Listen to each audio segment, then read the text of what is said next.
মন্ত্রী লুৎফুজ্জামান বাবর। 1-2 বছর নয়, দীর্ঘ 17 বছর কারাগারের 4 দেয়ালের বন্দী অবস্থা থেকে। জেল থেকে বেরিয়েই অসংখ্য নেতাকর্মীর ভালোবাসায় সিক্ত হলেন।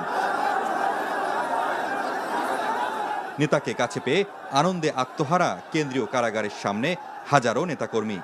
বের হওয়ার সময় তাদের সঙ্গে শুভেচ্ছা বিনিময় করেন। অন্যায়ভাবে তাকে এতদিন কারাগারে রাখার জন্য দোষীদের বিচার চান। অন্যায়ভাবে ফ্যাসিস্ট সরকার ওনাকে আটকায় রাখছে।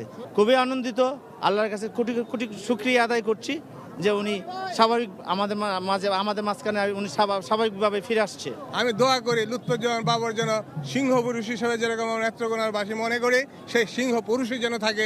আজকে তা প্রমাণও করেছে এবং আমরাও প্রমাণ করেছি লুৎফুজ্জামান বাবরকে এইভাবে গ্রহণ করতে পেরে। উনাকে স্বৈরাচারী শেখ হাসিনা ভারতকে খুশি করার জন্য উনাকে ধ্বংস করতে চেয়েছিল, উনাকে ফাঁসি দিয়ে বাংলাদেশ থেকে তিলে তিলে নির্যাতন করে উনাকে জীবন্ত দুনিয়া থেকে সরাই দিতে চেয়েছিল। হাসিনা আজকে পালিয়ে গেছে ভারত, আর বাবুর সাহেব আজকে এই বাংলাদেশে বীরের বাসে মুক্তি পেয়েছেন। দেশবাসীর কাছে কৃতজ্ঞতা জানান বিএনপির এই নেতা।